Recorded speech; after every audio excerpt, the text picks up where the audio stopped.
Kristen Gilbert, l'ange de la mort.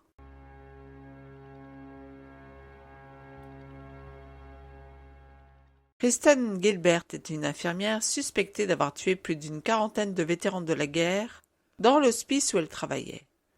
Ange de la mort, elle empoisonnait ses victimes à l'épinéphrine, leur causant une crise cardiaque immédiate et répondait parfois à l'urgence en tentant de réanimer les patients elle-même.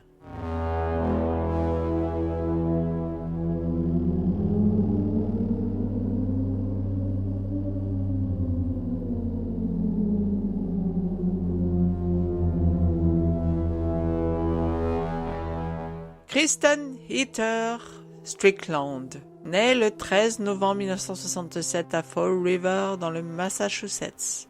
Elle a une jeune sœur, Tara. La famille déménage à Croydon dans le milieu des années 80 où très tôt Kristen montre des signes de mensonges pathologiques selon ses amis voisins et son père.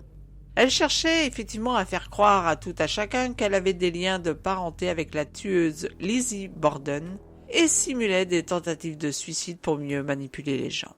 En 1984, elle sort diplômée du lycée avec 1 an et demi d'avance et s'inscrit à l'université de Bridgewater pour entamer des études d'infirmière où les responsables lui demandent de suivre un traitement psychiatrique après une tentative de suicide. Elle rencontre quelques garçons et montre des signes d'agression verbale et physique à leur encontre.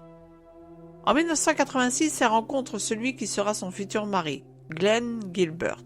Pour être plus proche de lui, elle change d'école et fait transférer son dossier à Greenfield.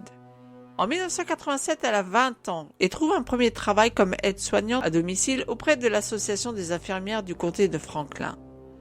Pour punir un enfant qui souffre de retard mental, elle le plonge dans l'eau chaude, mais n'est pas poursuivie pour ce geste.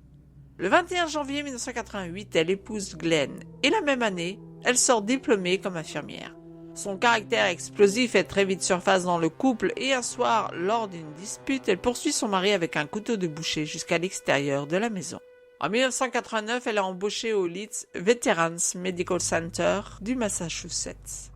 En moins d'une année, c'est un nombre anormalement élevé de décès dans le quartier C, celui où elle travaille, qui est signalé. Un médecin la soupçonne très vite et refuse de la laisser traiter les patients.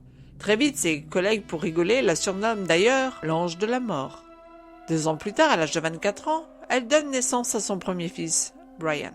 La même année, à l'hôpital, elle appelle la police et affirme qu'on a placé une bombe et qu'elle a elle-même reçu des menaces. Sur place, bien sûr, la police ne trouve rien, mais Kristen Gilbert découvre par hasard une boîte étrange qui a pour conséquence de faire évacuer la salle d'hôpital pendant plusieurs heures. Le 13 novembre 1993, elle donne naissance à son second fils, Raymond, né le même jour qu'elle. L'année suivante, elle rencontre un gardien de sécurité, James Perrault, et entame avec lui une liaison extra-conjugale, ce qui a pour conséquence de précipiter son mariage vers le divorce. Perrault loue un appartement à East Hampton afin d'être plus proche d'elle. Le 21 août 1995, elle tue sa première victime reconnue, âgée de 66 ans, Stanley Jakowski. Le 17, elle force un collègue non formé à utiliser des palettes de défibrillation cardiaque sur un patient lors d'une urgence médicale, refusant d'utiliser elle-même l'équipement. Le 27 novembre, celui qui est encore son mari part de la maison pour habiter un appartement sur Northampton Street. Le 8 décembre, Kirsten tue son deuxième patient, Henry Hudon, âgé de 35 ans. Et 12 jours plus tard, son divorce est prononcé. Le 2 février 1996, c'est au tour de Kenny Cutting, 41 ans, de mourir. Elle a 28 ans et déjà plusieurs morts à son actif. D'ailleurs, tous ces décès et la disparition d'épinéphrine intriguent 3 infirmières qui la signalent aux autorités. La police engage alors une enquête, ce qui n'arrête pas d'ailleurs Kristen, qui tue le 18 février Edward Skiwa, 68 ans. Peut-être parce que ses crimes sont trop lourds à porter ou qu'elle a une once de remords qui arrive jusqu'à elle, elle finit par se confier durant un coup de fil à son amant qui, 2 mois plus tard, demande une ordonnance de restriction contre elle pour menace. Perrault, convoqué devant le grand jury le 16 juillet 1996, va charger Kristen. Au mois d'août, son ex-mari demande lui aussi aux enquêteurs de venir dans leur ancienne maison. Dans le garde-manger appartenant à Kristen, les policiers vont trouver un livre intitulé « The Handbook of Poisoning », le manuel de l'empoisonnement, guide pratique pour les infirmiers et les médecins. Kristen Gilbert est temporairement placée pour la 3e fois dans un hôpital psychiatrique d'Arbor. Le 15 septembre, libre, elle apparaît à l'appartement de son ex-mari et l'agresse avec des clés de voiture, puis 11 jours plus tard, elle joint l'hôpital de Leeds et déclare, pour la seconde fois, qu'il y a une bombe.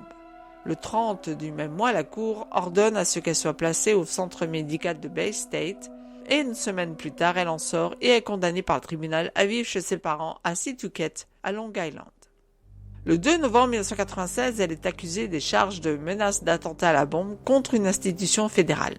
Un an plus tard, le corps de sa dernière victime connue, Edward Kira, est exhumé pour un test d'épinéphrine. Le 7 janvier 1998, son procès pour l'affaire concernant l'appel de la bombe commence. Et le 27 du même mois, elle est reconnue coupable et est condamnée à faire 15 mois de prison dans la prison fédérale de Danbury et à suivre un programme pour traiter ses troubles psychiatriques en attendant son futur procès pour meurtre. Elle sera déplacée ensuite à la maison correctionnelle Anden à Ludlow.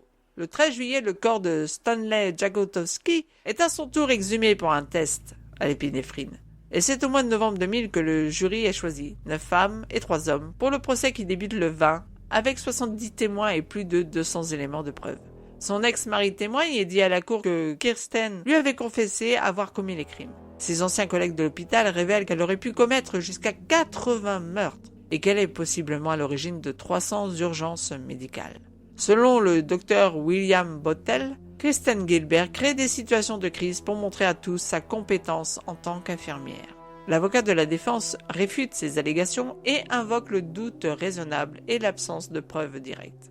Le 14 mars 2001, Kristen Gilbert est reconnue coupable de 3 meurtres au premier degré, d'un meurtre au second degré et de 2 tentatives de meurtre. Le juge la condamne à 4 peines consécutives sans libération possible de 20 ans chacune.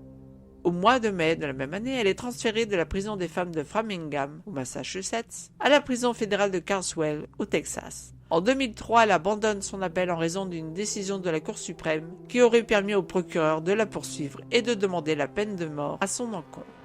À ce jour, Kristen Gilbert est toujours en prison. Si vous avez aimé ce portrait, n'oubliez pas de mettre un pouce vers le haut, de partager sur les réseaux sociaux afin de nous faire connaître et de vous abonner à la chaîne si ça n'est déjà fait. Et je vous dis à très bientôt pour un nouveau portrait de tueur en série sur www.psycho-criminologie.com.